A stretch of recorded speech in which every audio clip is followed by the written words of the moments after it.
দেখুন, এখানে একটা দিল্লি বিরোধী, কেন্দ্র বিরোধী একটা মোমেন্ট তৈরি করা হচ্ছে। এটাই বাংলার রাজনীতি এখন। ভাষা নিয়ে, এর আগে বাংলায় কোনোদিন ভাষা নিয়ে আমরা দেখিনি রাজনীতি করতে। সেটাও মমতা ব্যানার্জি করছেন। সেনাকে বারে গালাগালি দেওয়া, সেনার জায়গায় জোর করে প্যান্ডেল বেঁধে রাখা 7 দিন ধরে, সেটা সেনা খুলতে এসছে তো তার সঙ্গে গিয়ে ঝগড়া করা। তো ভারতীয় সেনা হচ্ছে ভারতীয়দের স্বাভিমানের প্রতীক, ভারতীয় রক্ষার প্রতীক, আমাদের কাছে সম্মানের প্রতীক, দেশপ্রেমের প্রতীক। তার সঙ্গে ঝগড়া করা রাজনীতি পার্টি করছে, সরকার করছে, এখন পুলিশও করছে। এতে কার লাভ হবে? পশ্চিমবঙ্গ কি ভারত থেকে আলাদা হয়ে যাবে নাকি?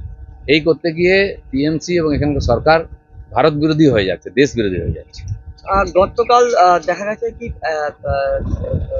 অ্যাসেম্বলিতে যেখানে আবার ফের যারা বিরোধী দলনেতা শুভেন্দু অধিকারী এবং বাকি সভাদেরকে পরিষ্কার করে দেওয়া হয়েছে অ্যাসেম্বলি থেকে, যে বারবার এই ধরনের, যেহেতু 3 দিনের এইটা ছিল বক্তব্য, এখানে এই ধরনের ঘটনা যেখানে বারবার হচ্ছে এবং দেখুন, বিরোধিতা সহ্য করতে পারছে না টিএমসি সরকার, সমালোচনা সরকার সহ্য করতে পারছে না, প্রেস মিডিয়া থেকে বিরুদ্ধে বললে সহ্য করতে পারছে না।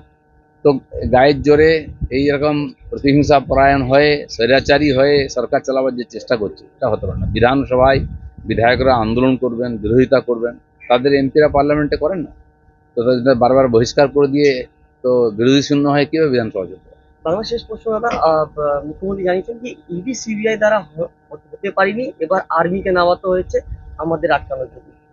না দেখুন, এটা ঠিকই বলেছেন উনি। যদি এখানে এরকম আইন শৃঙ্খলার সমস্যা হয়, দেশ বিরোধিতা হয়, চক্রান্ত হয়, রাষ্ট্রপতি শাসনও হবে, আর্মিও নামবে, বাংলাদেশের মতো পরিস্থিতি হয়ে যাবে। সেটা যাতে না হয় তার জন্য তারা নিজেদেরকে ঠিক রাখে। অবশেষে গ্রেপ্তার হলেন রাকেশ সিং, পুলিশ খুঁজে পাচ্ছিল না। দেখুন, এই ধরনের কাজ করে হয়তো পাবলিসিটি পাওয়া যায়, কিন্তু আমাদের রাজনৈতিক সংস্কৃতি খারাপ হচ্ছে এগুলোতে। ঠিক আছে, আইনের কাজ করবে, পুলিশের কাজ করবে, বাকিরাও করে, নতুন কিছু না। আমাদের আগে যখন সুদীপ বাবুরা অ্যারেস্ট হয়েছিলেন, টিএমসির নেতারা, মন্ত্রীরা লোকজন নিয়ে এসে আমাদের পার্টি অফিসে ইট পাটকেল মেরে ভাঙাভাঙি করেছে। এ তো নতুন কিছু নয়, এই সংস্কৃতি আছেই বাংলায়। সে করেছে হয়তো, তার জন্য ঠিক আছে, আইন যদি মনে করে এটা ঠিক হয়নি, আইন ব্যবস্থা নেবে। নিয়োগ দুর্নীতিতে কোর্ট সম্পূর্ণ প্যানেল বাতিল করেছে, কিন্তু বিজেপি স্ট্যান্ড হচ্ছে যে আনটেন্টেড যারা, তাদেরকে চাকরিতে বহাল রাখা হোক। কেন, যুক্তি কি? আমি জানি না কে যুক্তি দিয়েছে কি, কিন্তু এটা ঠিক যে যারা চাকরি পেয়েছে পরীক্ষা দিয়ে, এবং সেই সময়ের যে শিডিউল ছিল, যে ক্রাইটেরিয়া ছিল, সে অনুযায়ী পেয়েছে, তাদের বিচার করা হচ্ছে। দাদা, গতকাল আর্মির গাড়ি, তার পাশ থেকে সিপির গাড়ি যাচ্ছিল এবং আর্মির গাড়িদের বক্তব্য কি, তারা জানতে পারলেন কি সিপির গাড়ি যাচ্ছে একজন টার্নিং পয়েন্টে, সেখানে আর্মি গাড়িতে আটকে দেয়। তারপরে পরবর্তী সময় পুলিশ প্রেস কনফারেন্স করে, জানায় কিভাবে গ্রুপ ছিল, কিভাবে আর্মির গাড়ি ভুল করে আসছিল। কি বলবেন এখানে? দেখুন, এখানে একটা দিল্লি বিরোধী, কেন্দ্র বিরোধী একটা মোমেন্ট তৈরি করা হচ্ছে। এটাই বাংলার রাজনীতি এখন। ভাষা নিয়ে, এর আগে বাংলায় কোনোদিন ভাষা নিয়ে আমরা দেখিনি রাজনীতি করতে। সেটাও মমতা ব্যানার্জি করছেন। সেনাকে বারে গালাগালি দেওয়া, সেনার জায়গায় জোর করে প্যান্ডেল বেঁধে রাখা 7 দিন ধরে, সেটা সেনা খুলতে এসছে তো তার সঙ্গে গিয়ে ঝগড়া করা। তো ভারতীয় সেনা হচ্ছে ভারতীয়দের স্বাভিমানের প্রতীক, ভারতীয় রক্ষার প্রতীক, আমাদের কাছে সম্মানের প্রতীক, দেশপ্রেমের প্রতীক। তার সঙ্গে ঝগড়া করা রাজনীতি পার্টি করছে, সরকার করছে, এখন পুলিশও করছে। এতে কার লাভ হবে? পশ্চিমবঙ্গ কি ভারত থেকে আলাদা হয়ে যাবে নাকি? এই করতে গিয়ে টিএমসি এবং এখানকার সরকার ভারত বিরোধী হয়ে যাচ্ছে, দেশ বিরোধী হয়ে যাচ্ছে। গতকাল দেখা গেছে কি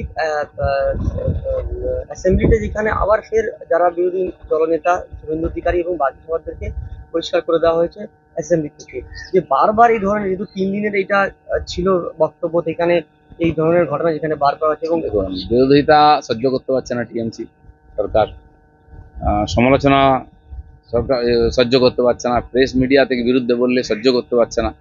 তো গায়ের জোরে এইরকম প্রতিহিংসা পরায়ণ হয়ে, স্বৈরাচারী হয়ে সরকার চালাবার যে চেষ্টা করছে, এটা হতে পারে না। বিধানসভায় বিধায়করা আন্দোলন করবেন, বিরোধিতা করবেন, তাদের এমপিরা পার্লামেন্টে করেন না।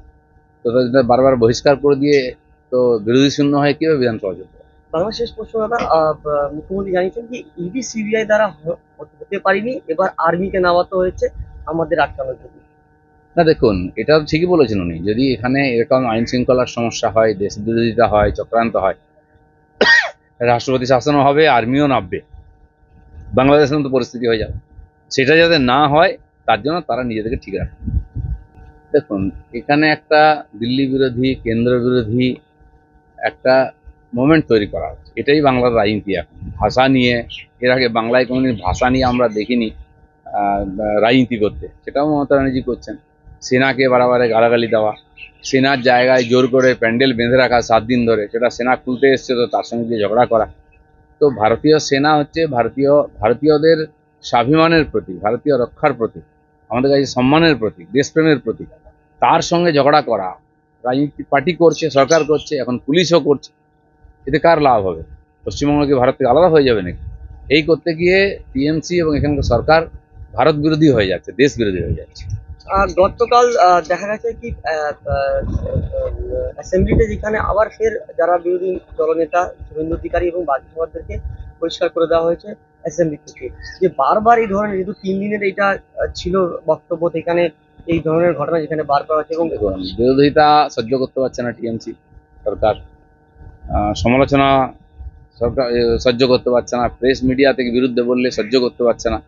তো গায়ের জোরে এইরকম প্রতিহিংসা পরায়ণ হয়ে, স্বৈরাচারী হয়ে সরকার চালাবার যে চেষ্টা করছে, এটা হতে পারে না। বিধানসভায় বিধায়করা আন্দোলন করবেন, বিরোধিতা করবেন, তাদের এমপিরা পার্লামেন্টে করেন না।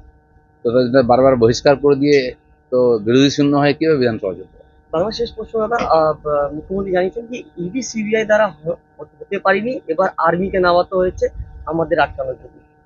না, দেখুন, এটা ঠিকই বলেছেন উনি। যদি এখানে এরকম আইন শৃঙ্খলার সমস্যা হয়, দেশ বিরোধিতা হয়, চক্রান্ত হয়, রাষ্ট্রপতি শাসনও হবে, আর্মিও নামবে, বাংলাদেশের মতো পরিস্থিতি হয়ে যাবে। সেটা যাতে না হয় তার জন্য তারা নিজেদেরকে ঠিক রাখে। অবশেষে গ্রেপ্তার হলেন রাকেশ সিং, পুলিশ খুঁজে পাচ্ছিল না। দেখুন, এই ধরনের কাজ করে হয়তো পাবলিসিটি পাওয়া যায়, কিন্তু আমাদের রাজনৈতিক সংস্কৃতি খারাপ হচ্ছে এগুলোতে। ঠিক আছে, আইনের কাজ করবে, পুলিশের কাজ করবে, বাকিরাও করে, নতুন কিছু না। আমাদের আগে যখন সুদীপ বাবুরা অ্যারেস্ট হয়েছিলেন, টিএমসির নেতারা, মন্ত্রীরা লোকজন নিয়ে এসে আমাদের পার্টি অফিসে ইট পাটকেল মেরে ভাঙাভাঙি করেছে। এ তো নতুন কিছু নয়, এই সংস্কৃতি আছেই বাংলায়। সে করেছে হয়তো, তার জন্য ঠিক আছে, আইন যদি মনে করে এটা ঠিক হয়নি, আইন ব্যবস্থা নেবে। নিয়োগ দুর্নীতিতে কোর্ট সম্পূর্ণ প্যানেল বাতিল করেছে, কিন্তু বিজেপি স্ট্যান্ড হচ্ছে যে আনটেন্টেড যারা, তাদেরকে চাকরিতে বহাল রাখা হোক। কেন, যুক্তি কি? আমি জানি না কে যুক্তি দিয়েছে কি, কিন্তু এটা ঠিক যে যারা চাকরি পেয়েছে পরীক্ষা দিয়ে, এবং সেই সময়ের যে শিডিউল ছিল, যে ক্রাইটেরিয়া ছিল, সে অনুযায়ী পেয়েছে, তারা তাদের বিচার করা হচ্ছে। দাদা, গতকাল আর্মির গাড়ি, তার পাশ থেকে সিপির গাড়ি যাচ্ছিল এবং আর্মির গাড়িদের বক্তব্য কি, তারা জানতে পারলেন কি সিপির গাড়ি যাচ্ছে একজন টার্নিং পয়েন্টে, সেখানে আর্মি গাড়িতে আটকে দেয়। তারপরে পরবর্তী সময় পুলিশ প্রেস কনফারেন্স করে, জানায় কিভাবে গ্রুপ ছিল, কিভাবে আর্মির গাড়ি ভুল করে আসছিল। কি বলবেন এখানে? দেখুন, এখানে একটা দিল্লি বিরোধী, কেন্দ্র বিরোধী একটা মোমেন্ট তৈরি করা হচ্ছে। এটাই বাংলার রাজনীতি এখন। ভাষা নিয়ে, এর আগে বাংলায় কোনোদিন ভাষা নিয়ে আমরা দেখিনি রাজনীতি করতে, সেটাও মমতা ব্যানার্জি করছেন। সেনাকে বারে গালাগালি দেওয়া, সেনার জায়গায় জোর করে প্যান্ডেল বেঁধে রাখা 7 দিন ধরে, সেটা সেনা খুলতে এসছে তো তার সঙ্গে গিয়ে ঝগড়া করা। তো ভারতীয় সেনা হচ্ছে ভারতীয়দের স্বাভিমানের প্রতীক, ভারতীয় রক্ষার প্রতীক, আমাদের কাছে সম্মানের প্রতীক, দেশপ্রেমের প্রতীক। তার সঙ্গে ঝগড়া করা রাজনীতি পার্টি করছে, সরকার করছে, এখন পুলিশও করছে। এতে কার লাভ হবে? পশ্চিমবঙ্গ কি ভারত থেকে আলাদা হয়ে যাবে নাকি? এই করতে গিয়ে টিএমসি এবং এখানকার সরকার ভারত বিরোধী হয়ে যাচ্ছে, দেশ বিরোধী হয়ে যাচ্ছে।